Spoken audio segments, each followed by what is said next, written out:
In our last video, we shared with you how affiliates of Project 2025 are working against African Americans in the private sector. In this video, I will show you one of the ways Project 2025 will work against African Americans inside the government, especially using the Department of Justice. Stay with me.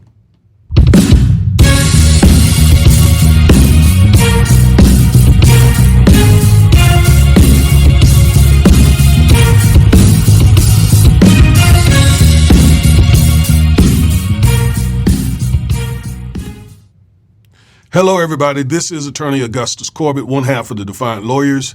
And each and every week, we bring you at least one legal analysis of some story trending regarding politics, policies, personalities, or pop culture to empower you with the information you need to defy an unjust legal system and to nullify systemic racism. If that interests you, and I certainly hope it does, please like, share, comment, subscribe, and click the bell so that you'll get notified every time we upload one of our powerful and informative videos. Now, before we get into today's message, go ahead to Amazon and grab a copy of my book, Education and Justice.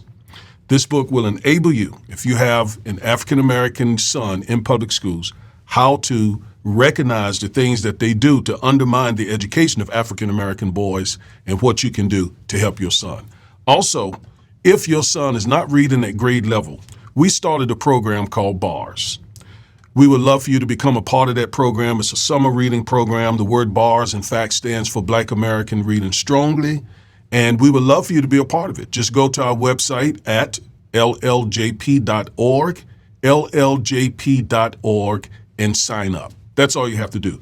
Registration started June 1. The program will end September 1, so you got about a month and a half to get involved in this program, and hopefully this program will help your son increase his reading level to the next reading level, hopefully. All right? So, hey everyone, I am Attorney Augustus Corbett, one half of the Defiant Lawyers.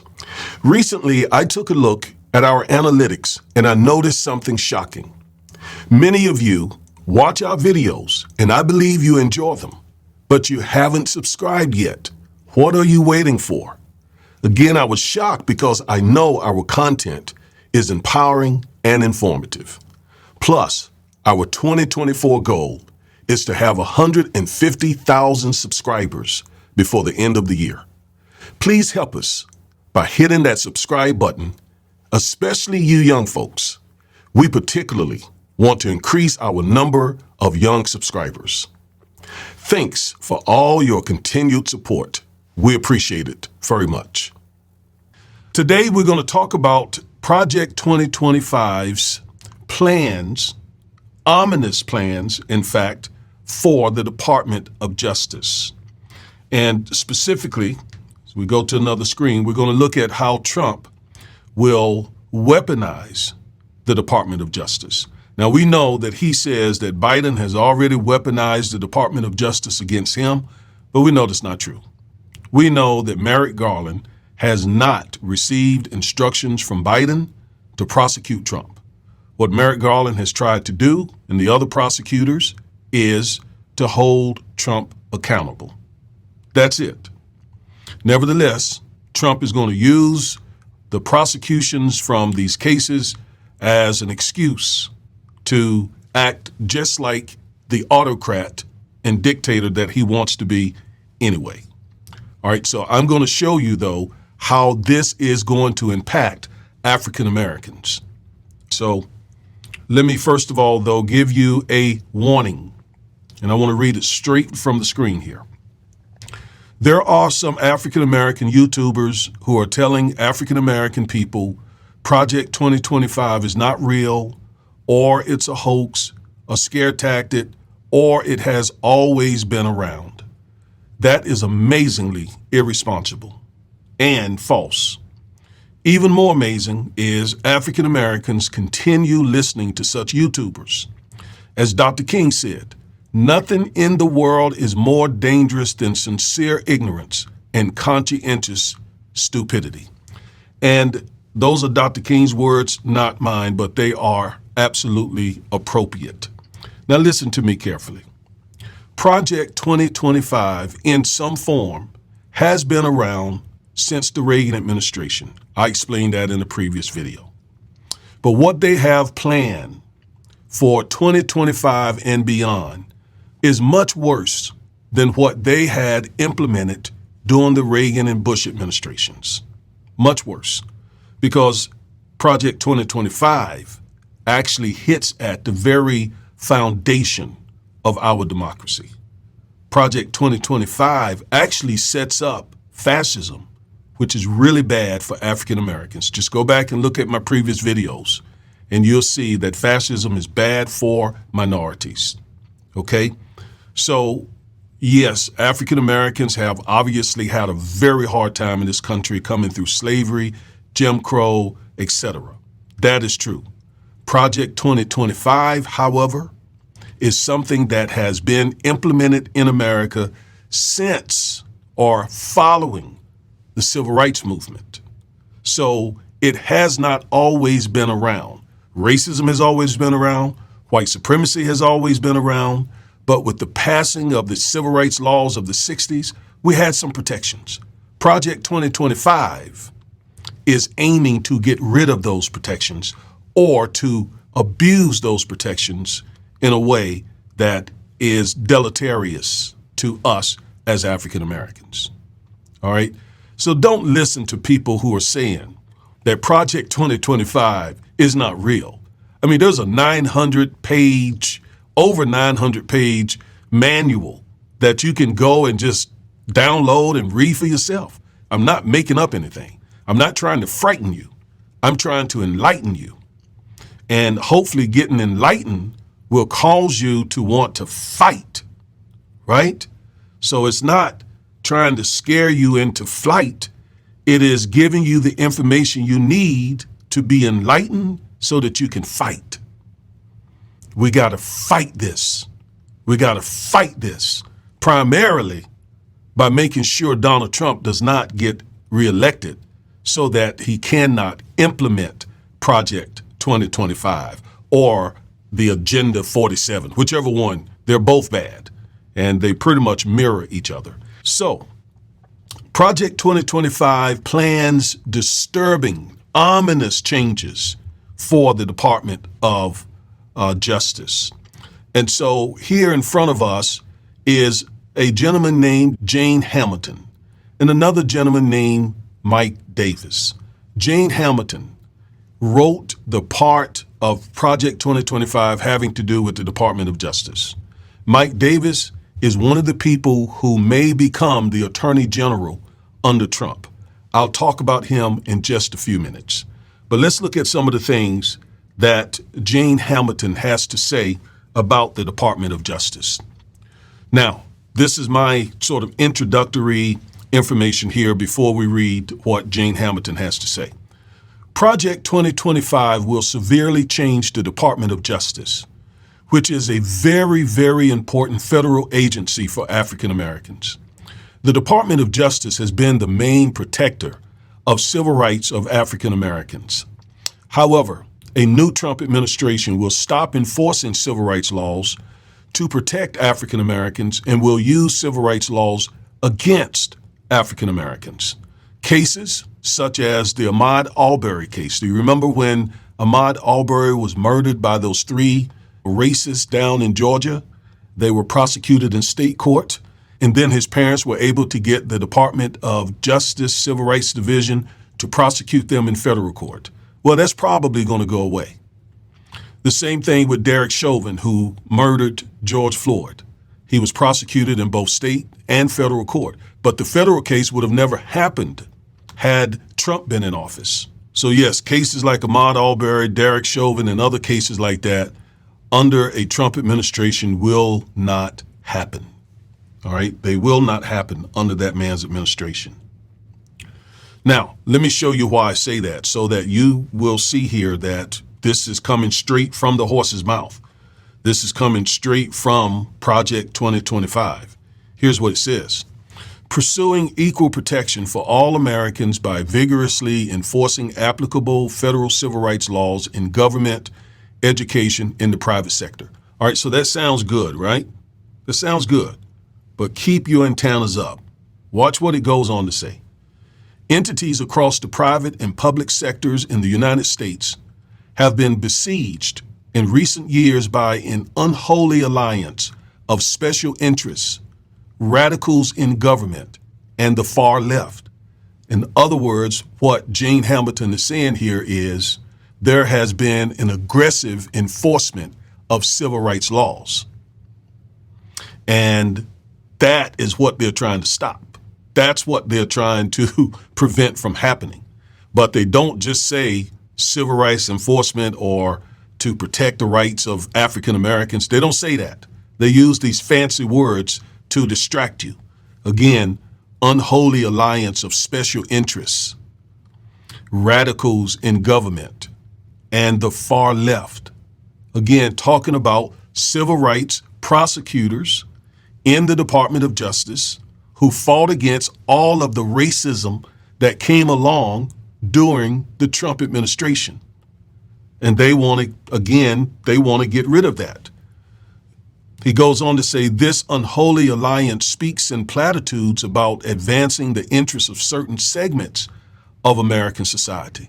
Well, yeah, the segments of American society that have been victimized by white supremacy and systemic racism.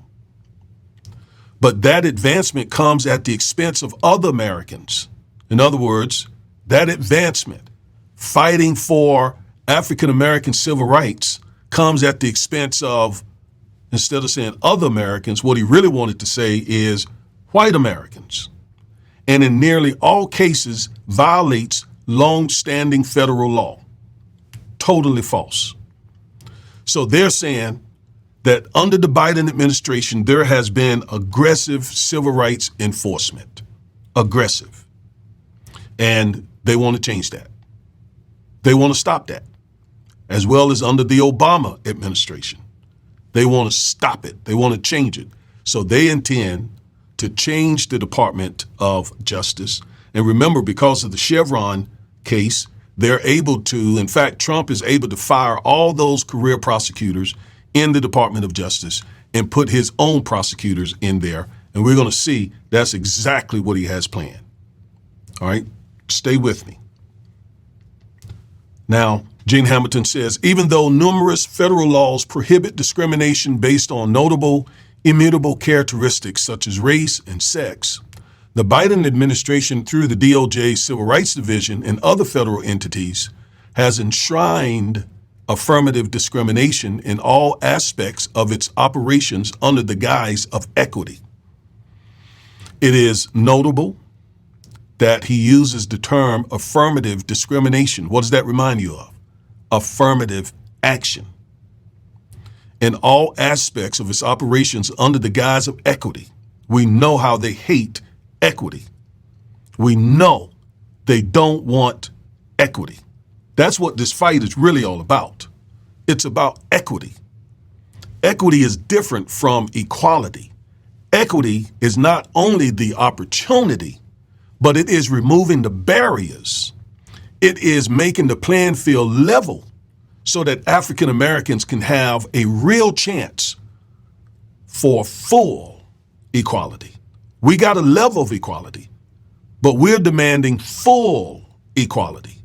And full equality, without the barriers, without the systemic racism, will result in equity. Equity. And we're not talking about equity in the sense of giving African Americans something that we haven't earned. We're willing to work for what we deserve. We're willing to put in the work. We're willing to show that we're just as qualified as anyone else. Quite often, we know as African Americans, we have to be what? Twice as qualified. Twice as qualified. And that is unfair. We shouldn't have to be twice as qualified as our white counterparts or Asian counterparts or Latino counterparts. We should be able to move up in this country by being as qualified as the next person. So yes, they hate that word equity. Now, let's go back. Jane Hamilton says federal agencies and their components have established so-called diversity, equity, and inclusion, DEI offices, that have become the vehicles for this unlawful discrimination. Does this sound like a Department of Justice that's going to be sensitive to the civil rights of the African American community? No. They are saying straight up that they will attack diversity, equity, inclusion, civil rights. All of that will be subject to their attack. Because what they love to talk about, which is false, is this so-called meritocracy. I did a video about meritocracy several months ago. This country has never been a meritocracy. Never. In other words, white men have always had an advantage. White people generally. It's not that they've gotten what they have gotten oftentimes because of merit. It's because of privilege. It's because of discrimination. So spare us with this false notion of meritocracy. That has never been the case in America. So they want to hold us to a standard of meritocracy while they enjoy a bunch of white privilege. You see, so this again does not sound like a Department of Justice that's going to be fighting for African Americans if Trump gets reelected, which is why we got to do what? Vote, vote, vote, vote, vote, vote, vote, vote, vote to keep that man out of office. All right. In all departments and agencies, let's go back. In all departments and agencies have created equity plans to carry out these invidious schemes to reverse this trend. The next conservative administration should, and he lists some of the things that he believes that Trump or whatever conservative administration should do. Ensure that the DOJ spearheads an initiative demonstrating the federal government's commitment to non-discrimination. Well, non-discrimination is good. But instead of focusing on the federal government's commitment to non-discrimination, what you need to be doing is using the resources of the Department of Justice to eliminate discrimination out in the nation, instead of focusing on trying to make the Department of Justice non-discriminatory. In other words, all that means is instead of trying to make the Department of Justice stop going after white supremacy, you need to get outside the Department of Justice, go out into these states and cities and towns and do everything you can and use the resources at your disposal to help us eliminate white supremacy. That's what the Department of Justice, right? Listen to the name. That's what the Department of Justice ought to be doing. Not trying to stop efforts to end white supremacy, but focused on ending white supremacy. This is not a Department of Justice that is going to be friendly toward African Americans. In fact, this Department of Justice, this Trump Department of Justice, is going to be very hostile to African Americans. Opportunity Commission, the Departments of Defense, Education, and Housing and Urban Development, and the Securities and Exchange Commission. It will also require enforcing contractual requirements that prohibit discrimination on federal contractors. So what we see here in this first part of this video is the Department of Justice will experience significant changes if Trump gets in office. And they're going to essentially not use the resources of the Department of Justice to fight white supremacy and systemic racism and racial discrimination, and to take on these cases when blacks have been murdered by white vigilantes and rogue police officers, racist police officers. They're not going to be using the DOJ for those kinds of cases. They're actually going to be using the DOJ to wage this bogus fight against reverse discrimination. That's what they're doing out in the private world. So you can just look for the Department of Justice to become an agency that's going to file a whole lot of lawsuits against a lot of corporations alleging reverse discrimination. In other words, that whites are being discriminated against. All of a sudden, whites are now the victims. All of a sudden, white men are now the victims. Yet white men owned practically everything in this country. most of the wealth. Black Americans own less than 4% of the wealth in this nation. Yet white men suddenly are the victims. This is ridiculous. This is ridiculous. White men suddenly, if you listen to Trump, he is the most victimized person in the world. Yet when we talk about real discrimination, real white supremacy that we're dealing with, then they want to call us playing the victim card. Yet they claim to be victims more than anyone and are ready to use the Department of Justice to wage this bogus fight against reverse discrimination. So that's one thing that the Department of Justice will do under a Trump administration. But it's not the only thing.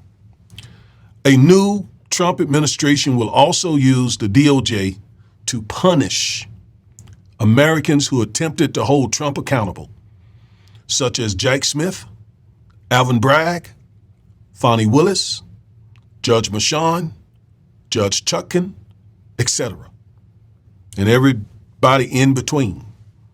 I mean, Trump has already said it. I mean, he's literally already said that he intends to be a dictator on day one. I mean, he admitted it. And yet folks are talking about Project 2025 is bogus. It's a hoax. It's a scare tactic. Are you serious? Project 2025 is implementing a fascist, autocratic regime in this country. They're not ashamed of it. Stop listening to these folks who are telling you, misleading you, and trying to tell you that your eyes are lying to you. I mean, you're reading it, you're seeing it for yourselves, and yet they're saying it's nothing, it's nothing, it's nothing. So again, the Trump administration will definitely weaponize the DOJ against everybody who calls Trump any accountability whatsoever. Let's look at that a little bit, because what you're about to see here is going to be shocking. So People magazine ran an article entitled "Trump's Rumored AG Candidate Warns of Retaliation Against Liberal Prosecutors, Judges, Witnesses, and quote, go to hell." His name is Mike Davis of Texas, right here in my home state. So here's some of the things that Mr. Davis says. Attorney Mike Davis, the founder of an organization advocating for conservative judicial nominees, said in an interview on Benny Johnson's YouTube channel that if Trump is elected to a second term, there will be, quote, severe, close quote, consequences for those involved in the criminal charges against the former president, including Justice Department Special Counsel Jack Smith. So this is the man that is rumored to be Trump's pick to be AG. Now, whether Trump picks this man or picks somebody else, they must still have this kind of fervor to go after Trump's so-called enemies. If not, Trump's not going to pick him. He's not going to have another Bill Barr or James Comey. No, he wants somebody who is just as unhinged as he is. All right? So this goes on to say, and guess what, guys? There are going to be severe legal, political, and financial consequences.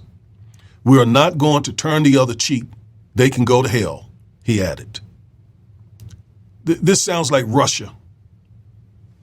This sounds like a third world country. This sounds like some sort of banana republic.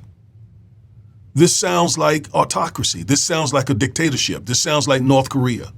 This sounds like China. This sounds like people can disappear, just disappear into black holes, their families never to see them again, with someone as unhinged as Donald Trump is and as Mike Davis sounds.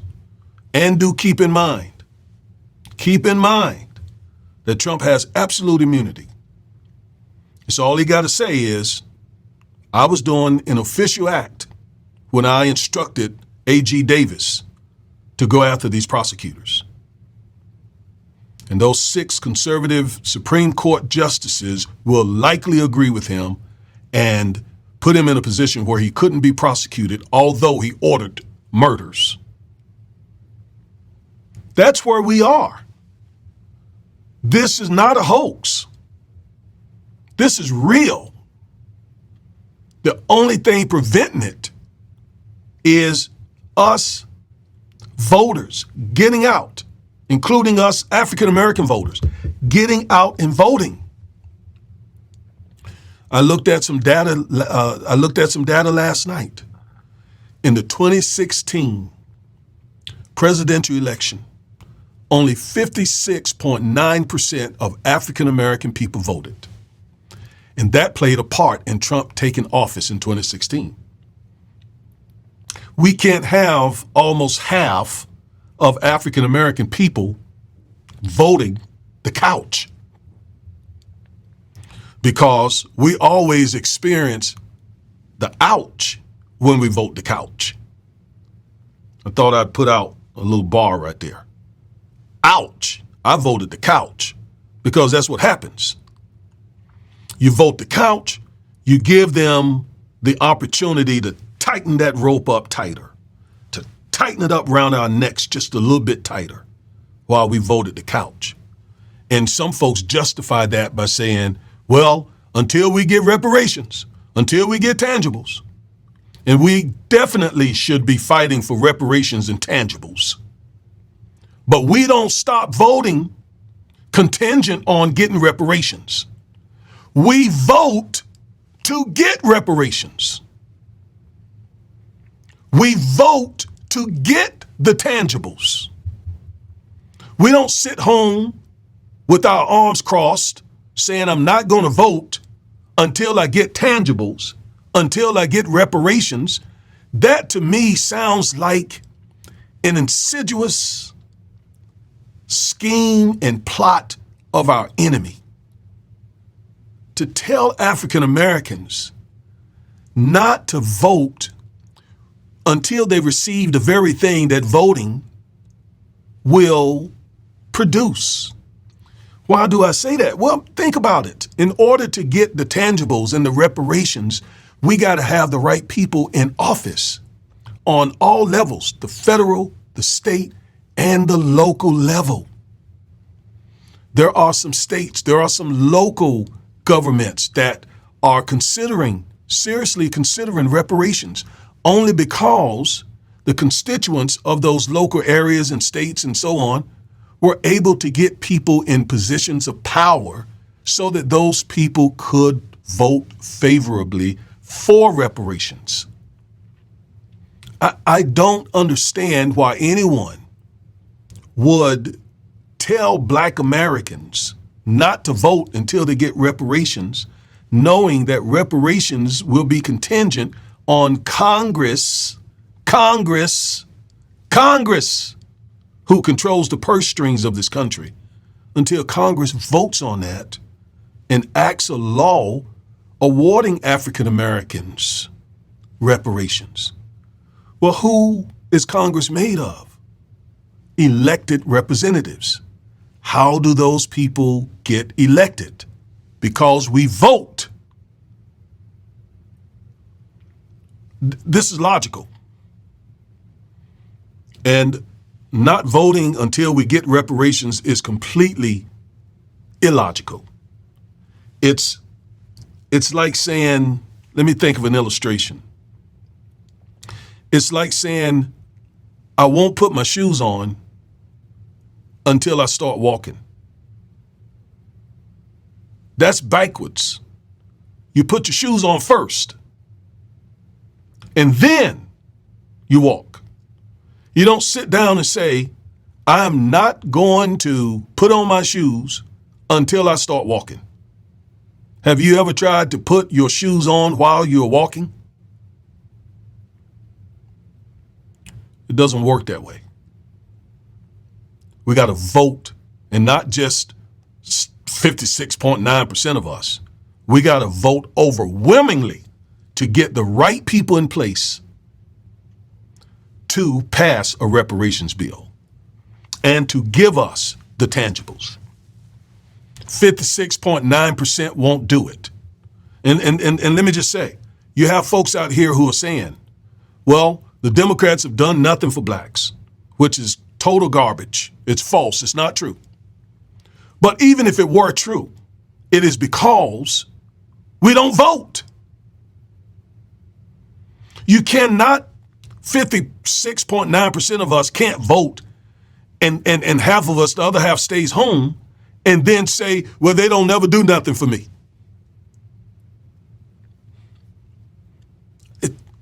Yeah, because you have not made your power felt yet. You've not raised your voice yet. You've not used the tools that our ancestors died to give us. In fact, some of these folks curse the ancestors who died for us to have the vote. Like, for example, Dr. King and Medgar Evers got shot in the back. Dr. King got shot through his jaw, working to empower poor African-American men, working to get black folks in a position to vote. I can see Reverend C.T. Vivian getting punched in his nose by a white racist to get black folks in a position to vote. And some of these YouTubers disrespect these people. I mean, they clown them. They say terrible things about them. It's mind-boggling. I'll never understand it. And they may say, yes, well, that's because you're old and we represent the new school. No, you represent the new fools. That's what you represent, the new fools. We got to vote. Why do you think they work so hard to keep us from voting? And why do you think our ancestors worked so hard to get us the right to vote? They had to face the KKK. They had to risk dying, risk being lynched to get us that precious right. Something John Lewis called almost sacred. Stop listening to these people. Get your entertainment from them, but don't listen to these folks who knows very little about our political process. The ancestors had it right. In this democracy, this democratic republic, the right to vote is almost sacred. And it's the way that we get to the reparations. All right, let's go back. This man says, and then just on a practical level, we don't vote, this man gets in office. This man is able to sit in the Attorney General's office and do all this stupid stuff. He says, during my 3-week reign of terror as Trump acting Attorney General, before I get chased out of town with my Trump pardon, I will rain hell on Washington, D.C. Davis said on the Benny Show in September, I have 5 lists ready to go and they're growing. First, he said he would fire, quote, a lot of people in the executive branch, close quote. And I'm telling you, that's a lot of black people, which he called the deep state. Then we're going to indict Joe Biden and Hunter Biden and James Biden and every other scumball, sleazeball Biden, he continued. We're going to deport a lot of people, 10 million people and growing, anchor babies, their parents, their grandparents. We're going to put kids in cages. It's going to be glorious, he said of his third objective. This is what this man said out of his own mouth, and he is rumored to become Trump's Attorney General. If he feels this way about babies, children, parents, grandparents, imagine what he feels about African Americans. Just imagine. So we're going to vote the couch? Only 50-something% of us are going to go out and vote come November? And by the way, I don't care who the Democrats nominate. They could nominate Flavor Flav, Chuck D. It doesn't matter. Couldn't be no worse than Trump anyway. So I don't know how they're going to work all this out. In fact, I do have a video coming entitled, Should Joe Biden Drop Out? I don't know when it's coming out, but it's coming out soon. Really soon. No, we don't want this kind of person over the Department of Justice. We got to vote. Fourth, he says, we're going to detain a lot of people in the D.C. Gulag and Gitmo. Wow. I mean, this literally sounds like Cuba. It sounds like, again, Russia. It sounds like North Korea. It sounds like China. And this is the man who may become the Attorney General. This is no hoax. This is real. Because Trump wants to get this kind of person in office who will do all of this right here.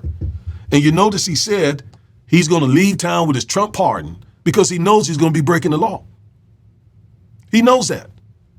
He knows what he's doing is illegal, it's unconstitutional, it's mean, it's ugly, it's awful. But he says he's going to make it happen. He's going to do it. And then he goes on to say, in list number 5, I'm going to recommend a lot of pardons. Every January 6th defendant is going to get a pardon, especially my hero, Hornman. It was Maya Angelou, the late Dr. Maya Angelou, who says, when somebody tells you who they are, you believe them the first time. Don't require them to show you. And I don't need any further proof. I know that these folks mean what they say, which is why we're bringing you this information so that we can do everything we can. Vote like crazy, not 56.9%. No, 96.9%. To keep Trump and this caliber of people out of office. These are the kinds of people that Trump wants, because they will do whatever he says. If it means going to prison, going to jail, whatever, they're willing to do it. And you see, he learned the first time. He learned not to go with some of these folks who, tricked him, like Bill Barr, who went with him, but for so far, and then Barr, said, no, I'm not going that far. Some of the rest of them did that. This time, he's coming in with the worst of the worst. But we can stop him if we vote. All right? I am Attorney Augustus Corbett, one half of the Defiant Lawyers. Thank you for tuning in, and until the next video, peace.